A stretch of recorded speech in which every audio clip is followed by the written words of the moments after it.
Welcome to Hadley Presents. I'm your host, Ricky Enger, inviting you to sit back, relax, and enjoy a conversation with the experts. In this episode, we discuss practical uses of GPS for people who are blind or low vision. And our guest is Hadley's Chief Innovation Officer, Doug Walker. Welcome to the show, Doug.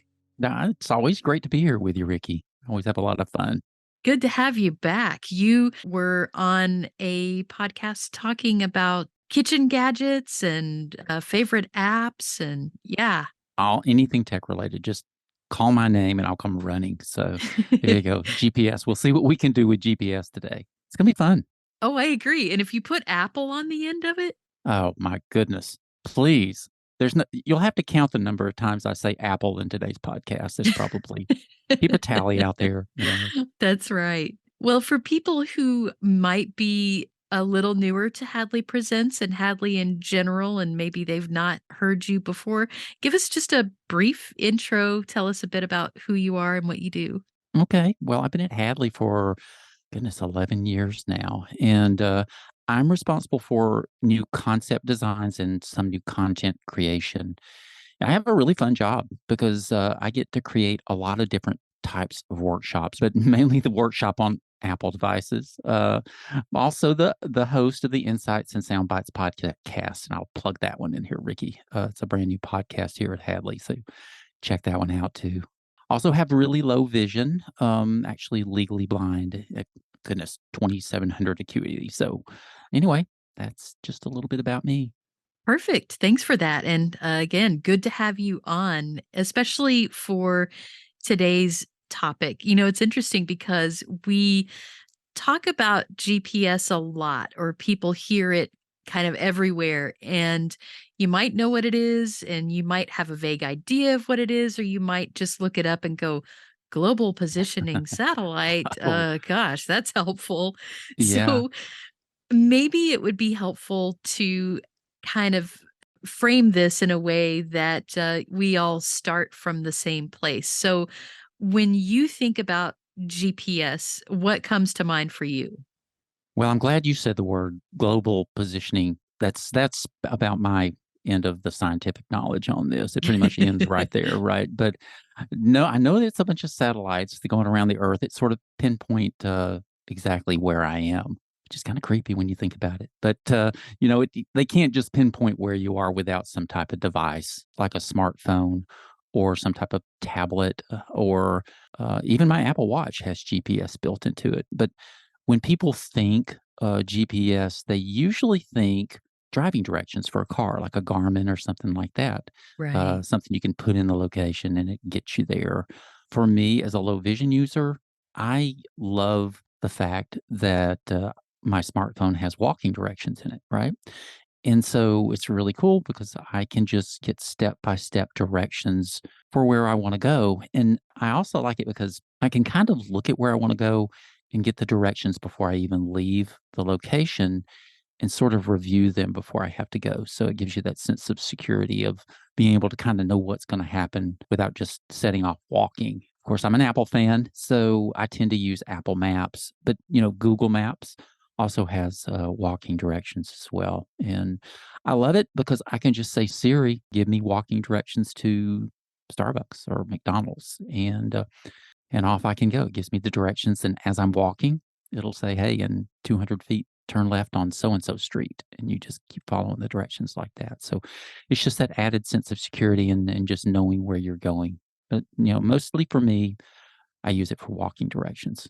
And it's so much nicer than if we didn't have that, and maybe we would have to learn a route before we were able to go there independently. We'd have to walk it first with somebody else, or get really good descriptions of what was going to happen and then maybe write that down. So it's good not to have to do that. It's still not bad to do that, though. I mean, yeah, you kind of learn a route and then use this again as sort of like a security blanket, like I said, or it's an extra sense of confidence as you travel. So, but yeah, yeah, I mean, you could just set off on your own. I've done that before, but I tend to use it even on routes that I've been before just as that extra sense of knowing where I am. Yeah, I think that's helpful as well. And when I'm thinking about how GPS works, just like you, I really appreciate having the walking directions, but you mentioned something that I guess is my favorite thing about what GPS can do beyond giving you directions right then. And that is getting that ability to kind of virtually explore ahead of time. So before you even walk out the door, just that ability to look around, so to speak, before you set off and get some idea of what's around you. When you're using GPS, you mentioned walking directions. Are there other things that you will use it for, beyond just the walking directions or maybe the driving directions if you're in the car with somebody?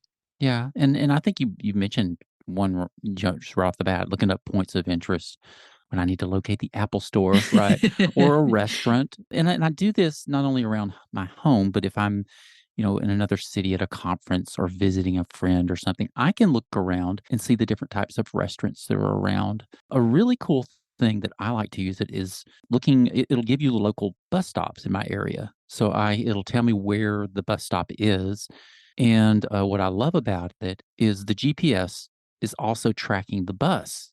So, it can give me updates on how long before it gets to my bus stop there. So, I'm not just sitting wondering when that bus is coming. It tells me it'll be here in 5 minutes or whatever. So, that's super handy as well. Yeah, and I think that when people think about GPS, those are the little things that don't always pop right into their minds. It's like you said, people are thinking about, well, I could have it in my car if I were driving, but the vast majority of people who are losing their vision aren't driving. So having these other things that GPS is useful for, I think can help a lot when you think about, well, what tools are out there for me?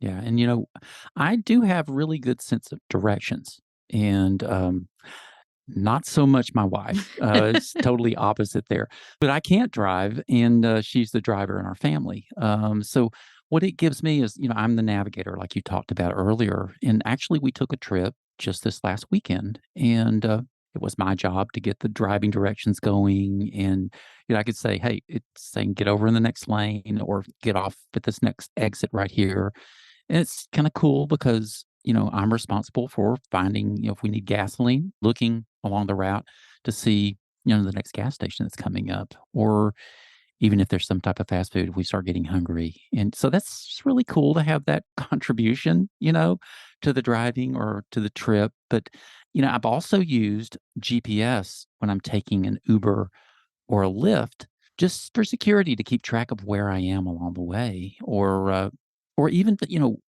taking the bus again. I mentioned earlier knowing where the bus was when it gets to me, but while I'm on the bus, it's kinda cool to find where I am on the bus because all I have to do again is say, "Siri, where am I?" And Siri automatically just speaks the address of where I am, so I know, how far it is or where I am in my route and if my bus stop that I wanna get off is coming up. So that's really a cool way to use it. Yeah, I find that helpful as well. Being a passenger, whether it's, if I'm with somebody I know and I'm doing, like you said, okay, let's find the nearest gas station or whatever, or if I'm with somebody I don't know. So Uber and Lyft is a perfect example of this that I use as well. We hope to be trusting of people, but I guess trust but verify is kind of the good approach to take there. And so if you are checking out where you're going and you suddenly know, hey, wait a minute, this doesn't seem to be the same route that I'm going, then that's just some good situational awareness to have. And it's some good peace of mind when you know, oh, hey, the driver's taking me exactly where I have designated and off we go. And I've got that, just that peace of mind following along back here with my little GPS and, figuring out where we're going. That is so cool, and, I've had a friend of mine that actually got out of a cab one time because she didn't feel comfortable the cab was going, and she was very familiar with the area. Right. So she knew she wasn't going the right way that she should be, and so she actually asked the driver to pull over and got out and then called for another driver. So there is that, and there's a lot of security of knowing where you are with GPS, and it takes a lot to ask somebody to pull over, but I think that's cool that she knew where she was and she knew something wasn't right or felt something wasn't right.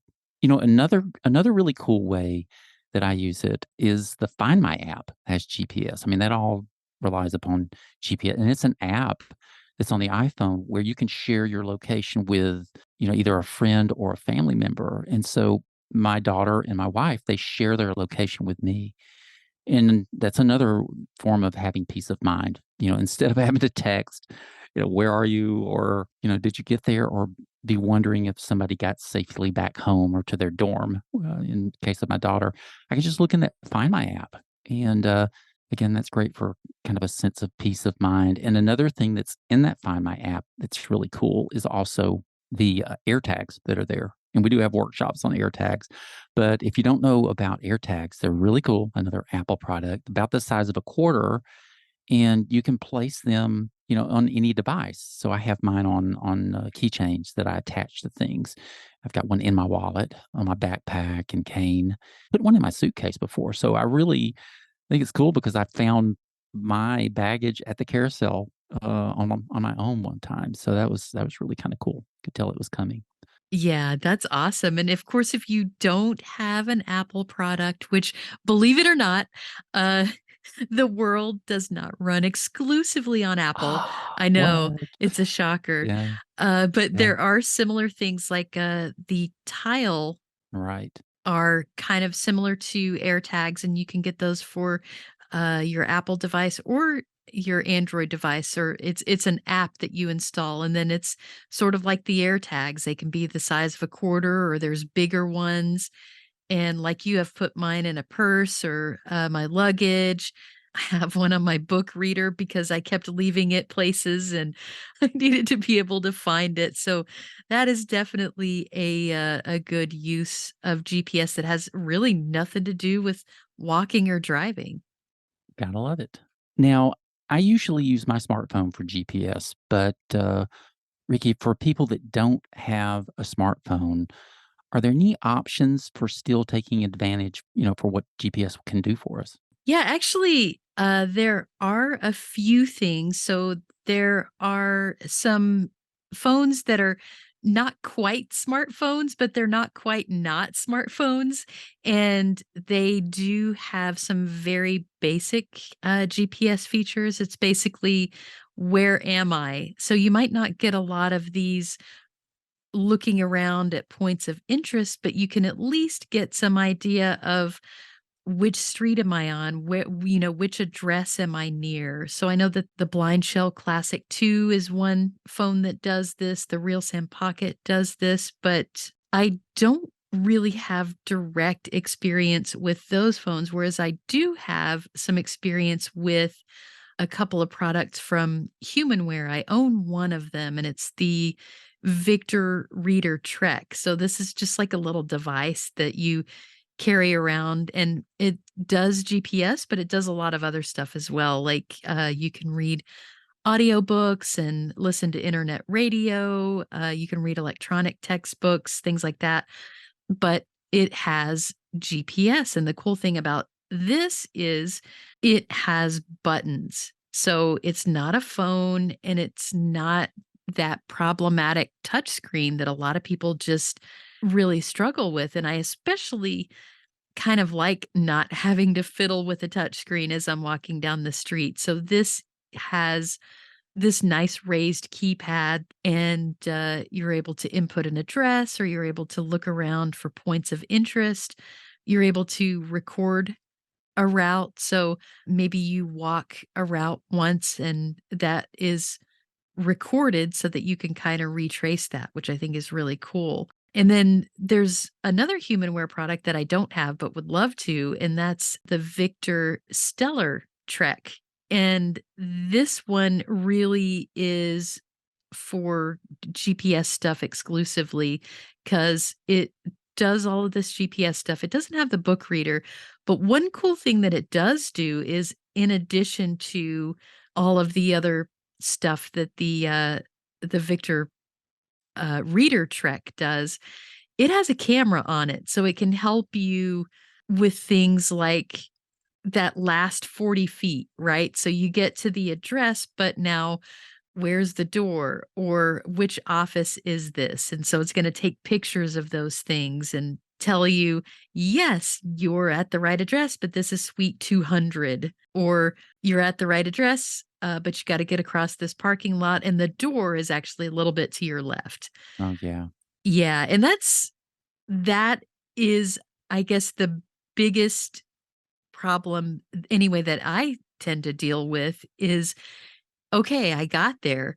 Now, how do I get to the final bit of the destination? So, yeah, do you have things that you use for that?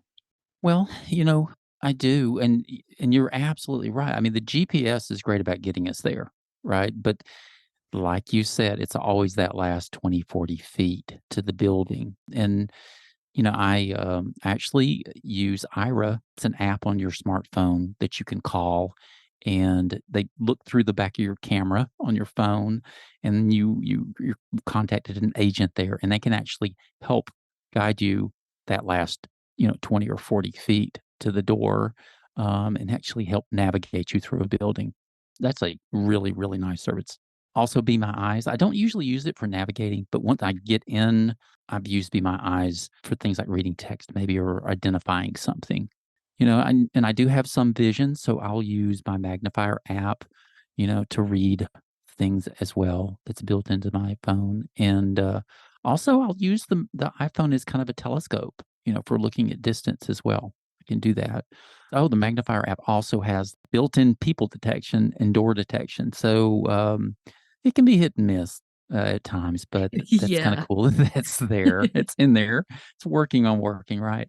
But I tell you something that really works is the text recognition through the magnifier app. Right. It's really great at reading signs or numbers on doors and stuff like that. So, yeah, those 2, and there's other apps as well. I know that you use the Seeing AI app, I guess? I do use that, and I will use that to, like you said, read signs. I also use the Envision app to do that, Mhm. and I actually have the Envision glasses, which, it's Wow, nice because you can wear those on your face, but they don't that is improve your nice. vision at all. What they do though is it's a camera. So you can use something like Ira, or you have a trusted friend that you can call through those glasses, or you just use it to read the text, like you said, on the signs, or which door is this now that I'm inside the building. That is so nice. Yeah. That is so nice, and your hands are free right then when you're traveling. Yeah, which is so good because, I mean, how many times are you carrying something plus you have your cane or your dog or whatever? It's nice to just do that hands free. And I think, you and I get really into the tech aspects of this, but I think they're handheld telescopes and things like that, magnifiers for distance viewing that even if you're not using your phone, you can still use things like that to read from a distance. Absolutely, and I keep those backups, just in case your phone goes dead or something. I have a monocular telescope in my bag and a handheld magnifier, so you always have to have those, less techy things like you're saying, but, always reliable and always there for you as well. Yeah, exactly.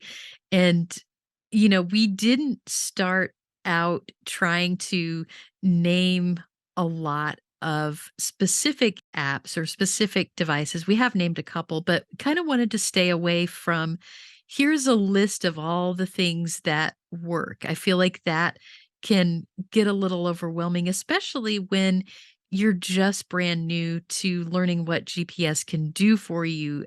We just wanted to explore those concepts of, hey, you know what?